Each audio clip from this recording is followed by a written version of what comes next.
Welcome to Vivegam V plus. இன்னைக்கு நம்ம physics சேனல்ல பார்க்க போறது வெக்டார்ஸ். ஆமாங்க, பிசிக்ஸ்ல வெக்டார்ஸ் ரொம்ப இம்பார்ட்டன்ட். இது 11th 12th இன்ஜினியரிங்னு எல்லா இடத்துலையுமே வரும். ஸோ அப்படிப்பட்ட வெக்டாரோட இம்பார்ட்டன்ஸை இன்னைக்கு நம்ம இந்த வீடியோ பார்க்க போறோம். ஸோ பார்க்கலாமா? நம்மளோட பிசிக்கல் வேர்ல்டில் எந்த பிசிக்கல் குவான்டிட்டியை எடுத்தாலும் அதை ரெண்டு விதமாக பிரிக்கலாம். ஒன்று ஸ்கேலார், ஒன்று வெக்டார்.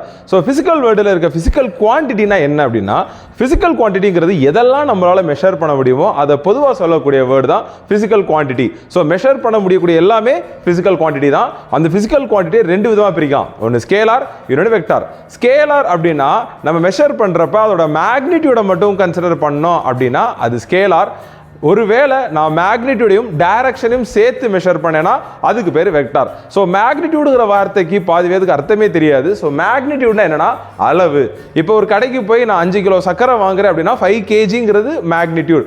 நான் ஒரு கிளாத்துக்கு போயிட்டு ஒரு கிளாத் ஸ்டோரில் போய் ஒரு 2 மீட்டருக்கு நான் இப்போ கிளாத் வாங்குறேன், 2 மீட்டருங்கிறது மேக்னிடியூட். ஸோ மேக்னிடியூட் அப்படின்னா அது அளவு.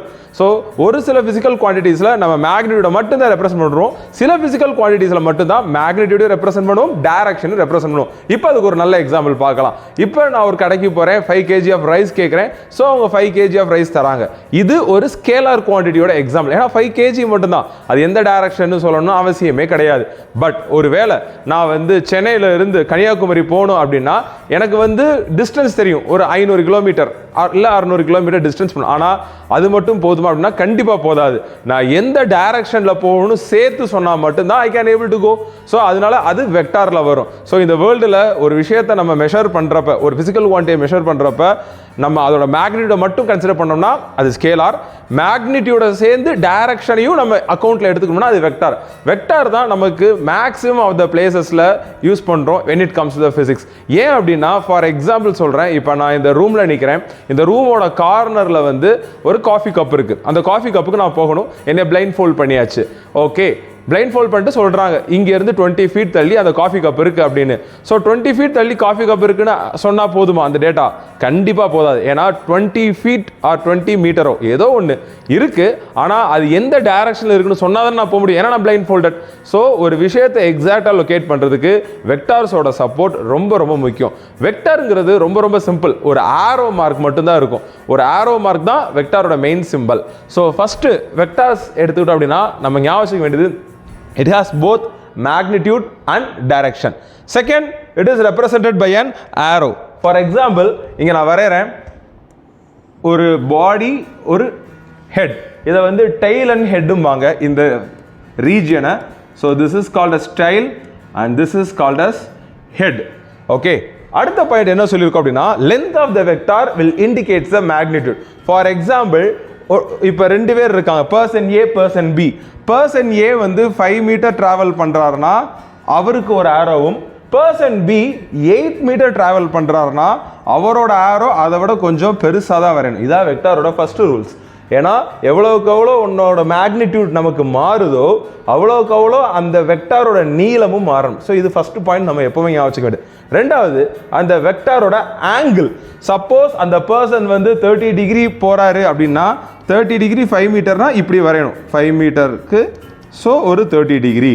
இல்லை இன்னொருத்தர் இது 8 மீட்டர்ல 60 டிகிரி டிராவல் பண்றாரு அப்படின்னா 8 மீட்டர்ஸ், அதாவது 5 மீட்டர் ஆரோ விட கொஞ்சம் லென்த்தியா இருக்கணும். அட் த சேம் டைம் இந்த ஆங்கிளை விட இந்த ஆங்கிள் அதிகமாகவும் இருக்கணும், 60 டிகிரி. ஸோ இதுதான் ஒரு வெக்டார் வர்றதுக்கான ப்ரொசீஜர்ஸ். அதை தான் இங்கே சொல்லியிருப்பாங்க. Length of the vector indicates the magnitude, then orientation of the vector will indicates the direction. சரி, அப்போ பிசிக்கல் குவான்டிட்டியில் எதெல்லாம் ஸ்கேலார் கீழே வரும், எதெல்லாம் வெக்டார் கீழே வரும் அப்படின்னா ஒரு சில எக்ஸாம்பிள்ஸை பார்க்கலாம். இப்போ மாஸ்னா நான் சொன்ன மாதிரி 5 kg அதெல்லாம் மாஸ்ல வரும். So mass is scalar quantity. Then time. So டைமுக்கும் டைரக்ஷனே கிடையாது, அதுக்கு வெறும் அமௌண்ட் மட்டும்தான். 1 hour, 3 hours, 1 day, a year. Okay. Then next temperature. டெம்பரேச்சருக்கும் நம்ம அதை ஹீட்டோட அளவை ரெப்ரசென்ட் பண்ணுறதுக்கு தான் நம்ம டெம்பரேச்சர் யூஸ் பண்ணுறோம். அதுவும் ஒன்லி குவான்டிட்டி மட்டும்தான், no direction. Then work, power, everything will comes under a scalar quantity and so and so. இதில் இன்னும் எக்கச்சக்கமாக இருக்குது. நம்ம அப்கமிங் வீடியோஸில் வேறு என்னென்ன ஸ்கேலார்ஸில் இருக்குன்னு பார்க்கலாம். Next, when it comes to vectors, force is a perfect example of a vector quantity because ஃபோர்ஸ்க்குன்னு ஒரு பர்டிகுலராக ஒரு டைரக்ஷன் இருக்கும். அந்த பொருளை நான் இந்த பக்கம் ஃபோர்ஸ் கொடுத்தேன்னா அது இந்த டைரக்ஷனில் தான் நகரும் அப்படின்னு. நெக்ஸ்ட் டிஸ்பிளேஸ்மெண்ட் அப்படின்னா ஒரு இடத்துல இருந்து இன்னொரு இடத்துக்கு இடையில இருக்க ஷார்ட்டஸ்ட் டிஸ்டன்ஸ். ஸோ இப்போ வந்து ஒரு பாயிண்ட் இருக்கு, இதை வந்து பாயிண்ட் ஏன்னு சொல்றோம், இதை பாயிண்ட் பின்னு சொல்றோம். இந்த ரெண்டுக்கும் நடுவில் ஷார்ட்டஸ்ட் டிஸ்டன்ஸ் எது அப்படின்னா, if I draw a straight line, that is said to be the shortest distance. அப்படின்னா இதுக்கு ஒரு மேக்னிடியூட் இருக்கு. say for example it's a 2 மீட்டர்னா 2 metre. at the same time இது அந்த ஒரு பர்டிகுலர் டைரக்ஷன்ல போனா மட்டும்தான் that is the shortest distance. so displacement is a perfect example of a vector quantity. so displacementக்கு ஆப்போசிட்டா இங்க யார் வருவா அப்படின்னா distance வருவாங்க. so distance is a perfect example of scalar quantity. ஏன் distance வந்து perfect example of a scalar quantity அப்படின்னா, இப்போ பாயிண்ட் A இருக்கு, பாயிண்ட் B இருக்கு, point A to point B சில சமயம் நம்ம எப்படி வேணாலும் போகலாம், இவன் இந்த மாதிரி கூட போகலாம், இல்லை இப்படி சுற்றி வளைச்சு கூட போகலாம். ஸோ இந்த லென்த்தை மட்டும் நான் கன்சிடர் பண்ணால் அதை நான் டிஸ்டன்ஸ் தான் சொல்லணும். நம்ம ரியல் லைஃப்பில் பார்த்தீங்க அப்படின்னா மேக்ஸிமம் டிஸ்டன்ஸுங்கிற வேர்டு தான் யூஸ் பண்ணுவோம், டிஸ்பிளேஸ்மெண்ட்ங்கிற வேர்ட் யூஸ் பண்ண மாட்டோம். என்ன காரணம் அப்படின்னா, நம்மளால் லைஃப்பில் என்றைக்குமே ஸ்ட்ரைட் லைன் பாத்தில் போக முடியாது. நம்ம ரோட்டில் போகிறப்ப லெஃப்ட் எடுக்கணும், ரைட் எடுக்கணும், வளையணும், whatever the things happen. So we can say the magnitude. இங்கிருந்து நான் எவ்வளோ தூரம் போகிறேன்னு வேணால் சொல்லலாம், ஆனால் அது ஒரே டேரக்ஷனில் தான் போவேன், என்னால் பர்டிகுலராக சொல்ல முடியாது. ஸோ அதனால தான் நம்ம டிஸ்டன்ஸுங்கிற வார்த்தையை அதிகமாக யூஸ் பண்ணுவோம் ரியல் லைஃப்பில். But displacement is quite different. நம்ம ஸ்ட்ரைட்டாக போனால் மட்டும்தான் நம்ம டிஸ்பிளேஸ்மெண்ட்டுங்கிற வார்த்தையை யூஸ் பண்ண முடியும். ஸோ நெக்ஸ்ட் எக்ஸாம்பிள் பார்த்தீங்கன்னா வெலாசிட்டி. இங்கே வெலாசிட்டி அப்படின்னா அது டிஸ்பிளேஸ்மெண்ட் பை டைம். ஸோ இங்கே வெலாசிட்டியோட ஆப்போசிட் பேர் யார் வருவார்னா ஸ்பீட். அதே மாதிரி தான் நம்ம இது ரியல் லைஃப்பில் ஸ்பீடுங்கிற வார்த்தை அதிகமாக யூஸ் பண்ணுவோம், வெலாசிட்டிங்கிற வார்த்தை கம்மியாக யூஸ் பண்ணுவோம். எந்த பொருளாக ஸ்ட்ரைட் லைனில் மட்டும்தான் ட்ராவல் பண்ண முடியுமோ அதுக்கு தான் வெலாசிட்டிங்கிற வேர்டை யூஸ் பண்ண முடியும். ஸோ நம்மளால் ஸ்ட்ரைட் லைனில் ட்ராவல் பண்ண முடியாது. ஸோ அதனால் நம்ம ஸ்பீடுங்கிற வார்த்தை, நம்ம கார் எவ்வளோ ஸ்பீடாக போகுது, நம்ம பைக் எவ்வளோ ஸ்பீடாக போகுதுன்னு தான் சொல்லுமே தவிர என்ன வெலாசிட்டியில் போகுதுன்னு நம்ம சொல்ல மாட்டோம். ஒருவேளை வெலாசிட்டியில் போகிறது தான் நம்ம ரெப்ரசென்ட் பண்ண ஆசைப்படனா ஸ்னைப்பரோட புல்லட் ஒரு பர்ஃபெக்ட் எக்ஸாம்பிள்.